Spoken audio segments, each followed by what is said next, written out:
Oke, saya jelaskan satu persatu ya, begitu. Jadi, untuk mengubah ya diri kita dari seorang yang highly capable individual atau dari seorang yang independen, mandiri, berubah ya, moving, berpindah dari level itu menjadi seorang yang contributing team member, paling tidak ada 3 yang harus kita lakukan. Karena tadi saya sampaikan bahwa seorang individu, walaupun dia punya kecakapan ya, bisa punya keahlian yang menjadi seorang individu yang highly capable atau menjadi orang yang mandiri, menjadi orang independen, dia kalau dalam logika organisasi, dalam tanda kutip menjadi sia-sia saja kalau dia tidak bisa bekerja sama dalam sebuah tim. Ya, kalau dia tidak bisa berkontribusi dalam sebuah tim. Kenapa? Karena kalau dia mau berkontribusi, maka otomatis dia harus bekerja sama dong. Kenapa? Contributing team member kok ya. Jadi harus bekerja sama. Nah, apa yang harus dilakukan? Kalau meminjam Stephen Habit-nya Stephen Covey kembali ya, maka paling tidak ada 3 yang harus dilakukan. Yang pertama tadi think win-win, yang kedua adalah seek first to understand, then to be understood, ya. Baru yang ketiga adalah sinergias. Yang pertama adalah berpikir menang-menang. Dalam bekerja sama itu teman-teman semua, tidak mungkin terbangun kalau kemudian ada yang berpikir think lose atau lose think atau lose-lose begitu. Harus harus win-win gitu, harus berpikir menang-menang. Makanya kan dalam kerjasama kalau ada masalah sering sekali kemudian yang diambil adalah win-win solution. Kenapa? Karena nggak mungkin loh kerjasama itu tidak akan bisa terbangun, terbentuk kalau kemudian ada orang dalam kerjasama dalam proses kerjasama itu yang merasa dirugikan. Mereka semuanya ingin untung begitu. Mereka inginnya pengen menang semua ya. Makanya kan think win-win, jangan think win-lose. Kalau think win-lose itu egois banget kita. Kita menang, mereka kalah. Kalau lose win, kita kalah, mereka menang. Wah, itu jangan. Karena jadinya kita seperti lilin.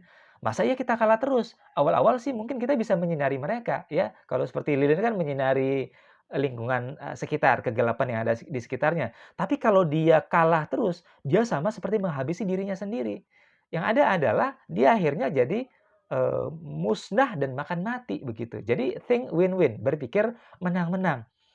Jadi kalau kita sedang bekerja sama, kita punya target 100% misalnya, maka jangan pernah berpikir 100% itu harus kita dapatkan. Paling tidak 60. Walaupun think win-win itu tidak harus 50-50 ya. Ya bisa 60-40 gitu, bisa 70-30 atau bisa 45-55 ya tergantung situasi dan kondisi ya.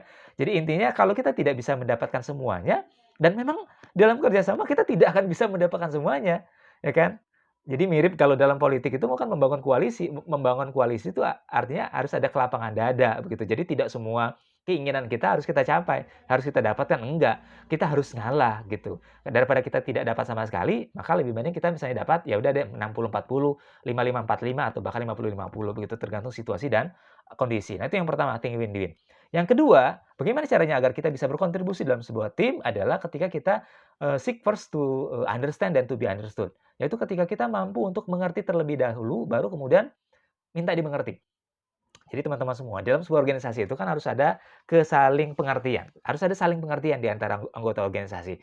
Nggak mungkin kalau tidak ada saling pengertian, mereka bisa bekerja sama, bisa berkontribusi. Nah, karena ada saling pengertian itu kan ada kata saling ya. Kalau dalam bahasa Indonesia kan resiprok kalau tidak salah ya, saling bolak-balik begitu ya, saling mengerti. Yang satu ya, si A mengerti si B juga mengerti si A.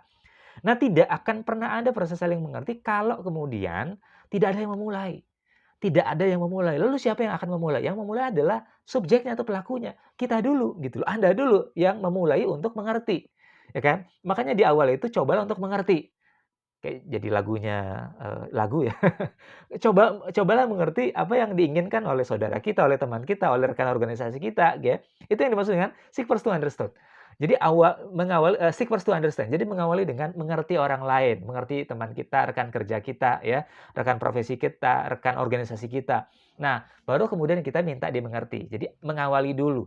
Jangan pernah minta orang mengerti kita, dan baru kemudian kita baru mengerti mereka. Enggak, kita mengawali dengan meminta mereka untuk meminta diri kita, memaksa diri kita agar kita bisa mengerti orang terlebih dahulu, baru kemudian dampaknya akan kita rasakan, begitu. Nah, yang ketiga adalah sinergias. Kalau yang ketiga ini lebih kepada begini, dalam sebuah organisasi itu teman-teman semua, kadangkala bekerja sendiri itu lebih enak. Kita itu kan seringkali ketemu tugas yang kalau kita selesaikan sendirian, itu cepat selesai. Tapi kalau seandainya dikerjakan secara bersama-sama malah lebih lambat. Nah, gara-gara itu akhirnya kita menikmati bekerja secara sendiri. Nah, ini yang kadang-kala menjebak. Kenapa? Karena kalau hal ini kita lakukan terus gitu, kita laksanakan terus, akhirnya kita terbiasa dengan bekerja sendiri. Padahal kita dituntut untuk terbiasa menikmati kerja bersama. Begitu ya. Jadi, sinergis ini adalah membiasakan kita untuk selalu membangun sinergi dalam berbagai aktivitas di organisasi kita. Jangan memilih untuk, ya udah deh, kalian tinggal duduk aja, tolong doa biar saya ngerjakan." Itu nggak bagus, walaupun hasilnya mungkin bagus. Hasilnya mungkin bagus ya, karena kan, kalau kita kerjakan sendirian, biasanya malah lebih bagus dibandingkan kalau kita kerja bersama-sama. Dari sisi hasil mungkin bagus, tapi dari sisi proses ya, itu tidak, baik bagi kita ya, karena kita membuat lebih terbiasa bekerja sendiri dibandingkan bisa bekerja sama. Nah, teman-teman semua, kalau think win-win, first to understand then to be understood, dan kemudian sinergias itu kita lakukan, kita akan menjadi orang yang interdependence ya, menjadi orang yang kesaling tergantungan. Nah, di sini kita jadi dapat sebuah, sebuah makna baru. Ternyata interdependence itu lebih bagus dibandingkan independen.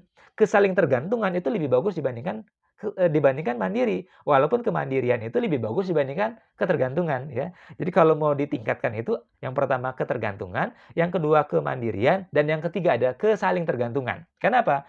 Karena kesaling tergantungan itu untuk menjawab sebuah ungkapan bahwa kita adalah makhluk sosial. Manusia adalah makhluk sosial. Kita tidak akan pernah bisa, ya teman-teman semua, kita tidak akan pernah bisa hidup sendiri. Kenapa? Karena kita adalah makhluk sosial. Kita pasti butuh bantuan orang lain. Kita pasti butuh pertolongan oleh orang lain. Tapi kesaling tergantungan ini memberikan makna kepada kita. Kita boleh ditolong orang lain. Kita boleh dibantu sama orang lain begitu. Kenapa? Karena kita adalah makhluk sosial. Tapi jangan lupa, kita juga harus menolong orang lain dan kita juga harus membantu orang lain. Dan pastikan membantu orang lain, menolong orang lain itu lebih banyak dibandingkan dibantu. Lebih besar dibandingkan ditolong. Atau paling tidak BEP, break even point ya, kita membantu 5, ditolong 5. Ya kan? Break even point ya, balik modal. Tapi jangan sampai tekor gitu. Kita membantunya 3 kali tapi dibantunya 10 kali. Itu tekor gitu. Kalau kita begitu ceritanya kita masih ketergantungan dengan orang lain karena kita lebih banyak dibantu dibandingkan